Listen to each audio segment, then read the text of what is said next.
She had 30 seconds to decide if she was going to die in this room or walk out of it. The money was already in her bag. The safe was already closed. The door was right there, 10 steps, maybe 12. And outside that door was a car, a city, a life she was still trying to build stitch by stitch, sketch by sketch, one unbearable night at a time. She took the first step. Then the light came on. Kai was sitting in the chair across the room. Not standing, not reaching for anything, just sitting, with the particular stillness of a man who has never once needed to rush to make something happen. He looked at her the way you look at something you already understand completely. Then he pressed a button on the side table. One button. The main door opened. A side door she hadn't noticed opened. The bathroom door behind her opened. Men filled the room from every direction, and the space that had felt manageable a moment ago suddenly had no air in it at all. And Cynthia, who had survived 29 years on instinct and nerve and a refusal to let anyone see her sweat, felt her legs go before her mind gave them permission. She hit the floor on both knees. She had never begged for anything in her life. But she begged now. She begged with everything she had because her body understood what her pride hadn't yet accepted, that the only currency she had left in this room was the truth of how badly she wanted to live. And the most terrifying thing? He let her finish. He waited until her voice broke and her hands shook and there was nothing left of the composed woman who had walked in the night before. Then he crouched down to her level, leaned close, and whispered something in her ear that she would spend the next 4 months trying to forget. He told his driver to take her home, and she thought that was the end of it. She had no idea it was the beginning. A quick disclaimer, my loves. This is an original fictional story created for entertainment purposes only. All characters, events, and scenarios are products of creative storytelling and are not based on real people or events. This content is not copied, stolen, or plagiarized from any source. Welcome to Stories from Soul, the channel where every story will leave you breathless, keep you guessing, and make you feel everything in between. If you are new here, hit that subscribe button right now because this is not the kind of story you want to walk into halfway. And if you have been here before, you already know what we do. Let us get into it. The driver did not speak the entire ride home. He just drove, eyes forward, hands steady, the kind of man who had learned that the less he knew, the longer he lived. Cynthia sat in the back seat with her bag on her lap and her hands folded on top of it like she was riding to church. She did not move. She did not look out the window. She just breathed, slowly and deliberately, the way she had taught herself to breathe in the moments after something nearly killed her. She had nearly been killed before. Not like this. Not in a room full of men who carry the kind of silence that only comes from having done things they will never be asked about. Not with a weapon against her head held by someone who was not even angry. Someone who was simply willing. That was the difference between the dangers she had navigated before and the danger she had just walked out of. The men she had dealt with before felt something. Jean felt nothing. And a man who feels nothing when he raises a weapon is a different category of problem entirely. She got home just before 5 in the morning. The building elevator stuck on the 3rd floor the way it always did. She took the stairs, unlocked her door, stepped inside, and stood in the middle of her apartment without turning the light on for a full 2 minutes. Then she looked at the wall. The sketches were still there. The fabric swatches pinned in color families. Deep burgundy next to burnt orange next to a cream that she had spent 3 weeks trying to find the exact right shade of. The brand name written in 3 different fonts with 2 of them crossed out. The supplier contacts. The production timeline she had mapped on a strip of brown paper that ran from one end of the wall to the other. The post-it above her desk with a date written on it, and one word underneath. Launch. 18 months away. Possibly less if she was disciplined. Possibly more if something went wrong. She opened the floorboard, put the money in the box, labeled it with a date and an amount the way she labeled every deposit. Not like stolen money, like a business expense. Closed it, and went to sleep. She did not think about the whisper. She refused to think about the whisper. But here is the thing about words spoken close enough to your ear that you feel the breath behind them. They do not wait for permission to replay. He had said, if you want to live, never tell anyone you saw that safe. Not a threat. Not exactly. More like the opening clause of a contract. And Cynthia, who had studied accounting for 3 years at a state university in Georgia before life redirected her in ways she never planned for, understood contracts. She understood that this one had terms she had not fully read yet. She understood that the penalty clause existed whether or not she ever found it in writing. And she understood, in the way you understand things you would rather not, that the man who had just let her walk out of that room had done so for a reason that had nothing to do with mercy. She slept for 4 hours. When she woke up, Mira was knocking. Not the knock of someone who does not know if they are welcome. The knock of someone who already knows the answer and just wants the door to move. Mira had been knocking like that since they were 19 years old, sharing a two-bedroom apartment in Atlanta, Georgia, that had a broken heater and a landlord who communicated exclusively through notes slipped under the door. Cynthia opened it. Mira came in with food in one hand and her shoes already half off before she cleared the threshold, the same way she always did, and set everything on the counter without being asked. They sat on the floor because the couch had fabric samples on it that Cynthia had not moved in 3 days. They ate without turning the television on. Just talked. The kind of talking that does not need to be interesting because the company makes it enough. Mira had grown up 2 streets away from Cynthia in a neighborhood in Atlanta where ambition was either crushed early or it made you bulletproof. They had chosen bulletproof. They had chosen it together, which made the difference. They had moved to Seoul 4 years ago chasing an opportunity that Myra's cousin had told them about. The kind of opportunity that sounds too specific to be a scam, but too good to be completely real, and it had turned out to be somewhere exactly in between. Mira had pivoted into event coordination. She was good at it, genuinely, naturally good at managing chaos and people, and the gap between what a client said they wanted and what they actually needed. Cynthia had pivoted into something she did not name out loud at family dinners back home in Georgia. But Mira had never once made her feel like less. Not once in 4 years. Not once in all the mornings that Cynthia came home looking like she had survived something and needed the floor and some food and someone who was not going to ask questions she could not answer cleanly. Mira just showed up. Every time, without announcement, with food and the particular warmth of someone who has decided that loving you is not conditional on understanding you. That was her specific brand of devotion. She just kept showing up, no matter what, and she made it look effortless the way only people who have practiced it for years can. Mira picked up the sketchbook from the desk without asking because she was allowed. She turned pages slowly, the way you turn pages when you are actually looking. She stopped at a dress. High neck, open back, structured at the shoulders in a way that looked like architecture more than fashion. Like someone had decided that a woman's body deserved the same intention that goes into a building. This one, Mira said, pointing without touching the page. This one is the one. Cynthia looked at it from across the room. That is the one I am most afraid of. That is how you know, Mira said. They stayed like that for another hour. 2 black women from Atlanta sitting on the floor of a Seoul apartment with a dream pinned to the wall and enough warmth between them to make the rest of it feel survivable. Mira laughed at something. Cynthia threw a cushion at her. They argued briefly about a television show and then agreed immediately after. The way people argue when the argument is just a form of conversation. Remember this. Remember exactly how this feels. The food, the floor, the laugh, the sketch on the wall, the specific safety of being known by someone who chooses to stay. Remember it because this story is going to ask you to come back to it, and when it does, it will cost you something. Now, if you are watching this and you have not subscribed to Stories from Seoul yet, this is your moment. Hit the button right now, because what is about to happen next is the part that changes everything, and you do not want to miss a single second of it. The next evening, a black car parked outside her building. Cynthia saw it from the window and went still for a moment.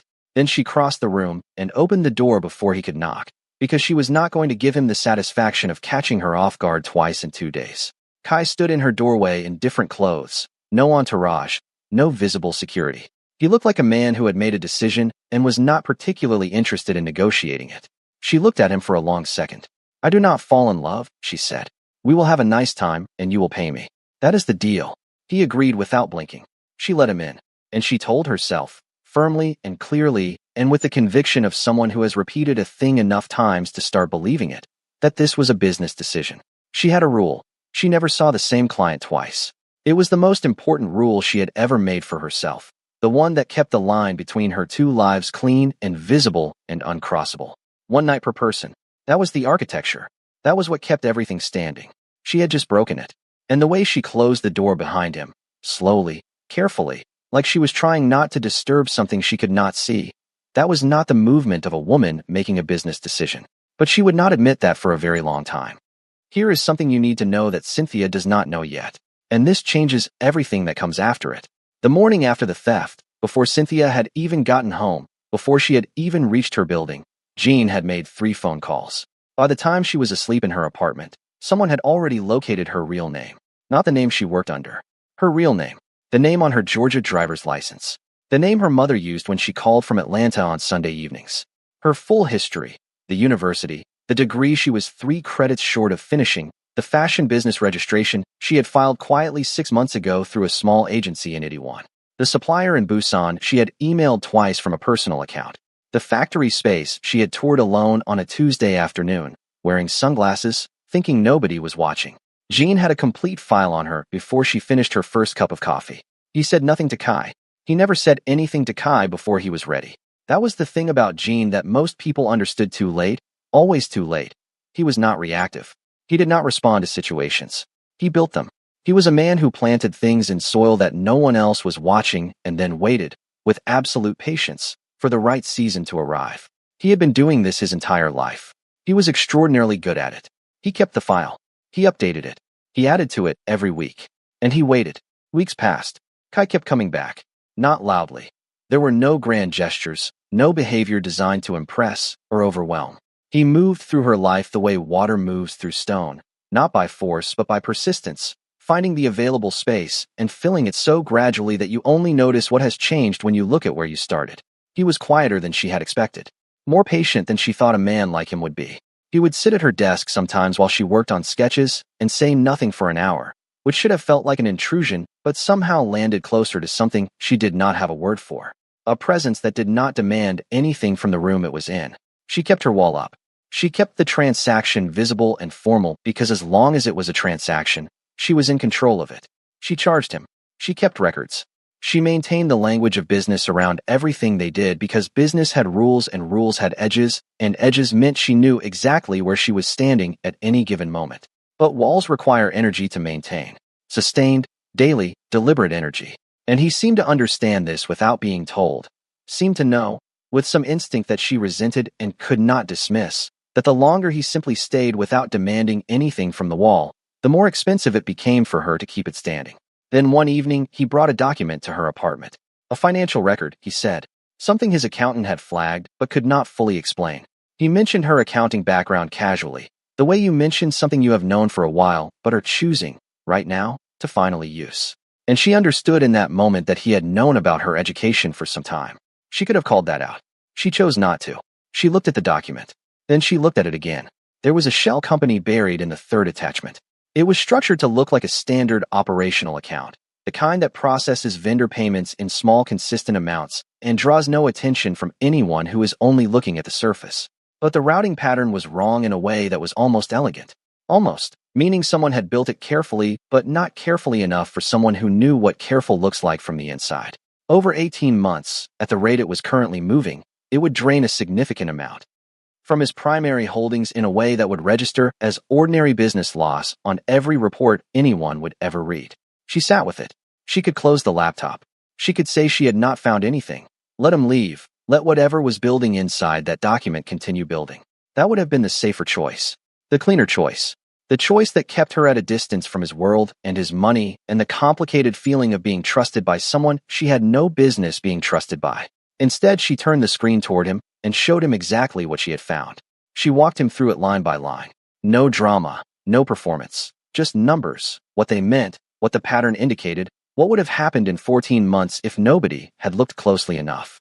She explained it the way she had been trained to explain things, clearly, sequentially, without making the other person feel foolish for not seeing it first.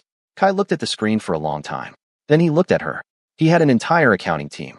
He had advisors whose only job was to find exactly this kind of thing. None of them had flagged it. She had found it in a single evening, sitting at her own kitchen table, and instead of closing the laptop, she had turned it toward him. He said 2 words. Stay here. Not tonight. Not with me. Just stay. As though the word here had been quietly redefined while neither of them was paying attention. She stayed. And something shifted in her that night that she would spend the next 3 months pretending had not happened. Because Cynthia had been very careful, for her entire adult life, never to need anything from a person she could not afford to lose. She had constructed her life around that principle. It was not coldness, it was architecture. It was what kept the wall standing and the floorboard closed and the date on the post it's still reachable. And she was starting to feel something she absolutely, definitively, could not afford. She passed the safe one evening while walking through his main office. She did not stop. She did not slow down. But the whisper came back the way it always did when she got close to it. Quiet, specific, unavoidable. If you want to live, never tell anyone you saw that safe. She knew more than what was in the safe now. She knew what funded it. She knew the accounts it protected, the names on those accounts, the structures built around those names, the history beneath those structures. She was sitting at the center of everything he had built, and he had put her there himself. And the irony of that was so complete that sometimes, in the quiet of her own apartment, it did not feel like irony at all. It felt like a sentence. But hold on, because this is the part nobody sees coming.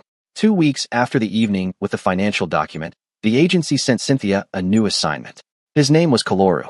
She walked into that evening the way she walked into all of them, composed, prepared, with the internal distance she had spent 2 years perfecting.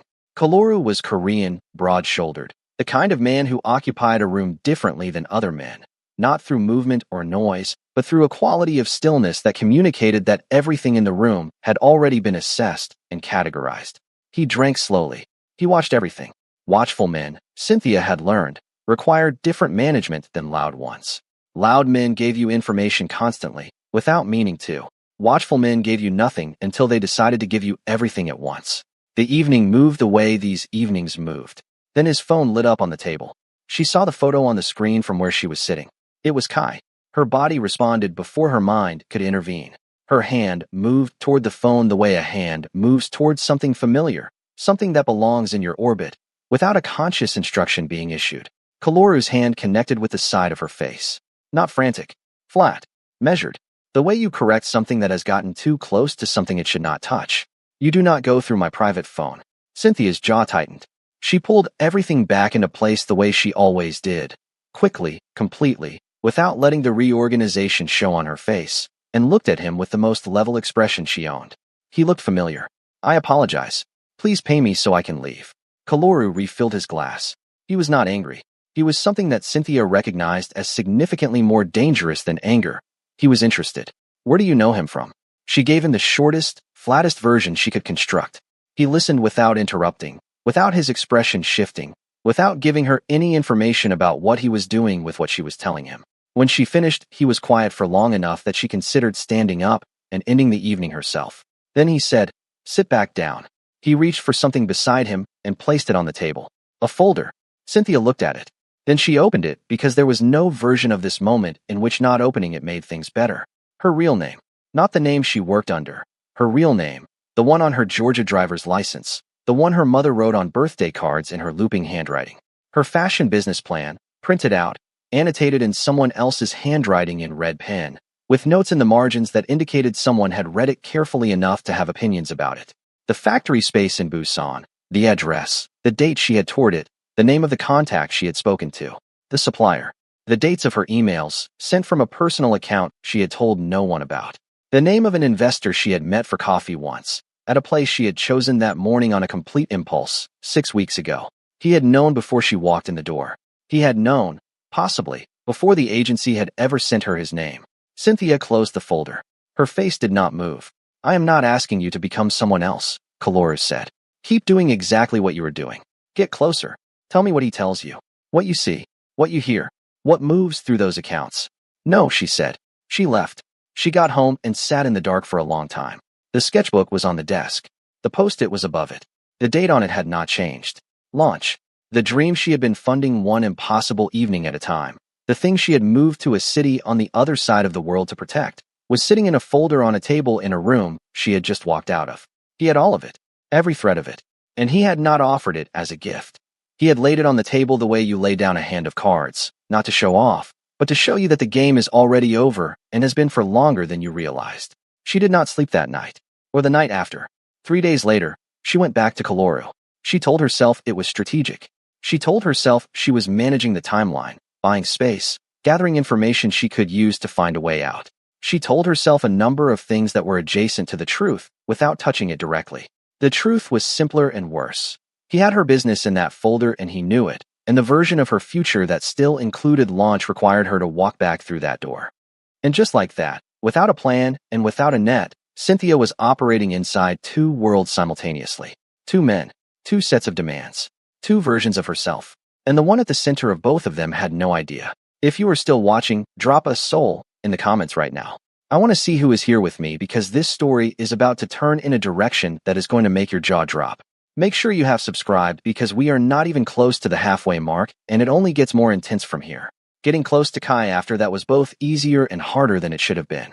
Easier because he was already letting her in. The evening with the financial document had done something that no amount of strategy or charm could have manufactured. It had made him trust her in the specific way that men who have built empires trust almost nobody. Not with sentiment, with the machinery. She sat in on conversations she was not introduced at, simply present, simply quiet, in the way that his silence on her presence communicated everything his words did not. She was introduced to men who did not ask questions because in this world, questions about a person that Kai had chosen to keep close were not questions anyone asked out loud. She learned the structure of his business the way she had learned accounting, methodically, layer by layer, storing everything in a mind that had always been significantly better at holding information than anyone who looked at her ever assumed. She was thorough, she was patient, and she was building a picture of something that was, she had to admit to herself in the most private part of her thinking, genuinely impressive in its architecture. Harder because she was falling and she knew it. She knew it the way you know something before you are ready to act on the knowledge. A low, constant awareness sitting at the back of everything, present in every room she was in with him, requiring active management to keep from reaching her face. He knew how she took her tea. She had not told him. He had simply paid attention over several weeks, and one evening it was just there, made correctly, placed without comment or ceremony at the corner of whatever surface she was working at. And she had to leave the room so he could not see what that did to her, because it was such a small thing, such a quietly devastating thing, and she had no system for managing small devastating things. She was falling for a man she was actively destroying. She was learning everything about a world with the specific intention of handing that knowledge to someone who wanted to burn it down. And every moment of genuine feeling that developed between them was not a complication in an operation. It was a wound she was opening wider every time she chose to stay. Then one evening Kaloru said something that made everything she had been managing irrelevant. "Your friend Mira says hello." He said it between sips, like it was weather, like it was a detail too small to require any particular framing. Cynthia went completely still. "She is comfortable here," Kaloru continued, looking at his glass rather than at her. "She will stay comfortable as long as you stay useful." Mira was in his house, not hurt. He was specific about that, and specific in a way that meant he understood the value of the distinction. Just there, just comfortable, just held in the particular way that requires no chains because the person being held does not know what they are being held for, and the doors stay unlocked because an open door in a house you cannot really leave is not a kindness. Mira did not know. Cynthia understood that immediately, with a certainty that went straight to her chest. Mira had been introduced to Kaloru through some chain of connection that would have looked entirely normal from where Mira was standing, probably through a business contact, probably framed as hospitality, probably with enough warmth and normalcy to make it feel like a stroke of good fortune. Because Mira always chose to believe the best version of a story. She always found the interpretation that required the least darkness. That was both her greatest quality and the precise vulnerability that someone like Kaloru would identify and use. Mira had not been taken because of something she had done. She had been taken because of something Cynthia was. And she was sitting in that house right now, probably comfortable, probably charmed, probably sending Cynthia texts that Cynthia was about to read and understand completely differently than Mira had written them. Something broke open in Cynthia's chest. Not dramatically, quietly, the way structural things break. Not with noise, but with a shift that changes everything that was resting on top of them. She smiled at Kaloru, steadily, evenly, without letting a single thing she was feeling travel from her chest to her face. "Understood," she said. And she went back to Kai's world, and she did her job. All the way. She stopped withholding information. She stopped managing the pace. She gave Kaloru what he needed because Mira was in that house, and there was no other calculation that mattered. No amount of money, no version of the dream on the wall, nothing that outweighed the woman who had sat on her floor and said that is how you know. She passed the safe. She did not slow down, but she found something, during those weeks, that Kaloru had not asked her to find and that she told no one about. Not Kaloru. Not anyone. She found it, and she recognized it, and she kept it the way you keep something that you do not yet know the full use of, but you know instinctively that the moment it is used, everything will change. She kept it. She said nothing, and she kept going. But wait, because here is where it gets complicated in a way that will make you question everything you thought you understood about this story. Jean had contacted Mira before any of this. Weeks before Kaloru ever said her name in that room. Weeks before Cynthia had any idea that Mira was being positioned as a piece in a game she had not consented to play. Jean had studied Mira the way he studied everything, from a distance that looked like absence, quietly and completely, until he knew her well enough to know exactly where to apply pressure and exactly how much. He knew her financial situation, which was not catastrophic, but was the kind of persistent low-level strain that makes people vulnerable to offers that come at the right moment. He knew her patterns. He knew how she felt about the work Cynthia did, which was, beneath the loyalty and the lack of judgment, complicated in ways that Mira herself had probably never fully examined. He knew that her devotion to Cynthia was the most powerful thing about her, which meant it was also the most useful thing about her, if you could find the right way in. He waited for the way in. It came from somewhere Cynthia could never have predicted and will never fully forgive herself for, regardless of what comes next. There had been a night, 3 months before any of this, when Cynthia had done something she had no clean explanation for. A night when everything had felt too heavy and too close, and she had made a decision that had nothing to do with desire and everything to do with the specific kind of self-destruction that visits people who are very good at holding things together when they get tired. She had slept with Myra's boyfriend. Once, a decision made in a bad hour that she buried in the deepest available place and intended to keep there for the rest of her life. Mira found out. She found out the way people always find out about the things they were never supposed to know. Not from the person who owed her the truth, but from the worst possible source at the worst possible moment, delivered without context or care, in the way that information delivered as a weapon always is. And the warmth between those two women, 10 years of it, Atlanta to Seoul, the floor and the food and the sketchbook, and that is how you know. It did not disappear. Warmth does not disappear overnight, even when it should. It curdled, which is so much worse than disappearing, because something curdled still carries the shape of what it used to be. You can see what it was. You know exactly what was lost. And that knowledge sits in your chest like a stone that you cannot put down and cannot carry. Jean called Mira within 48 hours of her finding out. She did not know how he knew.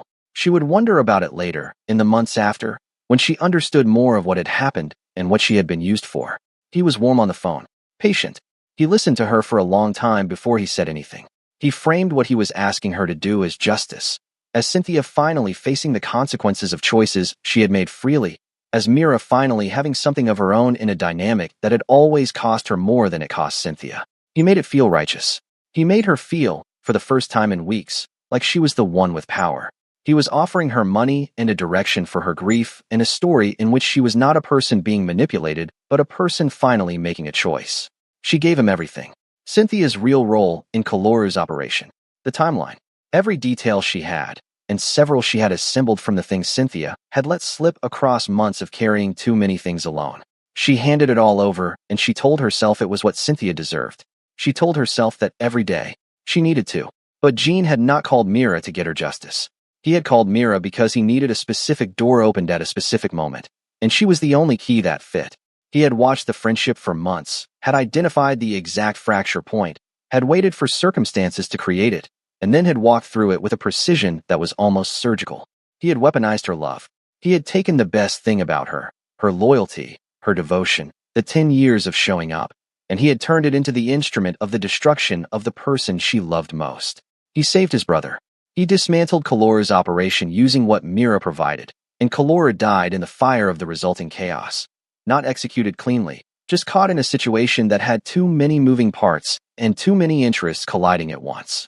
Mira was released from the house, unaware of the full shape of what she had been part of, unaware that the door she had opened had not led where she thought it led. But Jean did not tell Kai everything immediately. He disclosed what was necessary and held back what was useful and controlled the order of revelation the way he controlled everything. Because information is only power when you decide when it is released and to whom. Kai found out about Cynthia on a Tuesday. She had been moving through his space that morning the way she moved through it every morning now. Familiar, purposeful, at ease in the way that takes months to earn and that she had earned without trying to, which was its own kind of problem. She was looking at something on his desk when he came into the room. He closed the door behind him.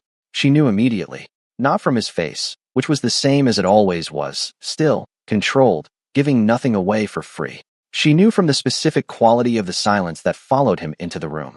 The silence of a man who has learned something that has rearranged the entire structure of what he thought he was standing in. She had prepared for anger. She had rehearsed responses to anger, had mapped out the terrain of a confrontation that involved raised voices and shattered things, and the kind of heat that at least gives you something to push back against. She had prepared for that version of this moment for months, had kept it in the back of her mind as the eventual destination she was navigating toward. She had not prepared for quiet. He looked at her the way he had looked at her the very first morning, across the room in the dark, with the complete stillness of a man who already understands what he is looking at. But what he understood this time was different. What he understood this time was the full shape of what had happened in this room and in his life over the past months, who she was before she walked in, who had sent her, what she had been doing with everything he had given her access to. He did not ask her to explain. He did not accuse. He simply looked at her, and in his looking there was a question that had no language but was perfectly clear. She answered it before he could find the words. I am just here for the money. You wanted love, and I gave it to you.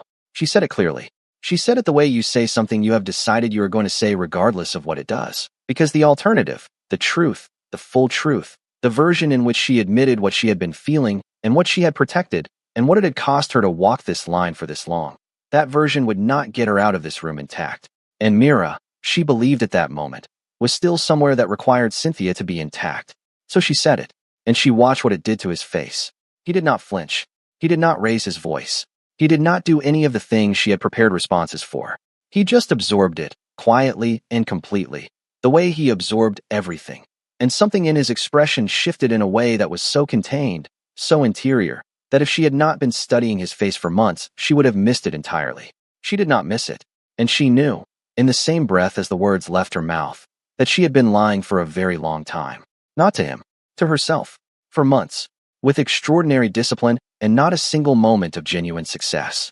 She left, she walked out, then she moved faster, then she was running, and she let herself call it that because there was no one watching to see. Kaloru was dead. The promise of the business died with him. Mira had been released. She confirmed that through a contact 2 days later, but Mira did not know the shape of what she had been part of, did not know that her pain had been located and aimed and used by a man who had been building toward this for longer than either of them had been in Seoul. And Jean was moving inside the empire. His argument to the men around him was simple and not entirely wrong. His brother had trusted a woman who had been placed inside their world by an enemy, had given her access to everything, and was now, by Jin's account, too compromised to lead effectively. The empire needed steadier hands. Kai did not fight it. He was somewhere in the specific paralysis of a man who has lost something he never got around to naming properly, and the paralysis read, to the men watching, as confirmation of Jin's point. Jean put resources into finding Cynthia, publicly, to answer for what she had done, privately, because she was breathing and she knew things, and those two facts combined were a problem with only one solution in Jin's arithmetic. Cynthia was in a different city, a small apartment with a window that faced a wall, her sketchbooks on the desk, the post-it with the date still on it, almost nothing else. She was not running in panic. She never ran in panic. Panic was a luxury for people who did not need to think at the same time. She was thinking. Even with everything on fire around her, even with the specific weight of the look on Kai's face sitting in her chest like something that would not dissolve no matter how long she waited, she was thinking. And while she was thinking, she remembered what she had found. She had not found it for Kaloru. It was not part of any assignment. She had been deep in a section of Kai's financial records one evening, following a thread that led somewhere she had not expected, and she had found it the way you find things that were hidden carefully, not because you were looking, but because you were paying the kind of attention that hidden things cannot always survive. A ledger, not in any of the primary systems, buried through a sequence of structures that were almost invisible, routed through accounts that predated Kai's leadership by years, connected at the root to the founding documentation of the entire organization, connected, specifically, to their father, and to Jean. What Jean had built was not beside the empire or on top of it. It was underneath it, woven into the foundation in a way that meant Kai had been managing his father's legacy his entire life, without ever knowing that his brother had quietly claimed the most valuable parts of what that legacy produced. It was structured so that if you only ever looked at what was in front of you, at what had been handed to you, at what bore your name on the official documents, you would never see it. You would run the empire and believe you owned it, and every year a portion of what you built would route quietly away from you through channels that Jean had constructed before Kai ever sat at the head of anything. She had found it. She had understood it completely. And she had said nothing. Not to Kaloru, who would have used it as a weapon against Kai rather than a gift for him. Not to anyone. She had held it, without a plan, without knowing why, only knowing that using it felt wrong in a way she could not talk herself out of.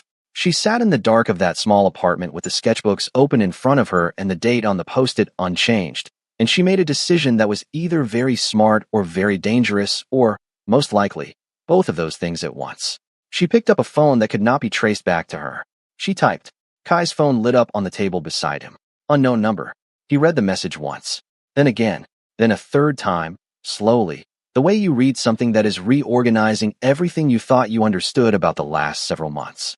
Protect me from your brother. I will give you the ledger he buried under your father's name. It will make you number one. He set the phone down. Jin's voice came through the wall from the next room, low, measured. The voice of a man who was entirely comfortable in a space he had recently taken over. The voice of a man who believed that what came next was already decided.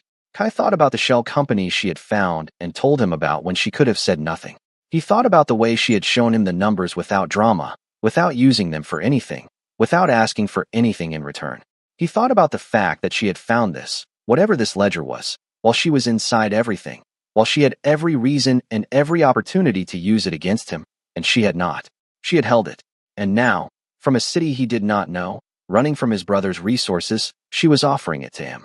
Not as a confession, not as an apology, as a negotiation, which meant she understood him, still, well enough to know that a negotiation was the one language he would always show up for, regardless of everything that had happened between them. She had learned him that well. She had learned him, and she had held this, and she had protected it, and she had run with it rather than sell it. And he did not know what to do with all of that yet, but he knew one thing. He picked up the phone. He typed one word. Where? And that is where we stop. For now. Because what happens when those two people are in the same room again? What Kai does when he sees her, what she asks for in return, what Jin does the moment he realizes what his brother now knows, whether the ledger is everything she says it is, and whether what grew between them across all those months can survive what was done with it.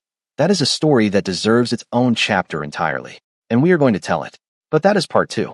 If you made it to the end of this video, you are exactly the kind of person this channel was built for. Right now, before you do anything else, drop a comment and tell me, do you think Cynthia was ever really in love, or was she performing it until the very end? Because I have a feeling this comment section is going to be divided, and I genuinely want to know where you stand. Like this video, so that more people can find this story, because a story this good deserves an audience. And if you have not subscribed to Stories from Seoul yet, do it right now, because part 2 is coming and I promise you, you are not ready for what happens when that door opens. We will see you in Seoul.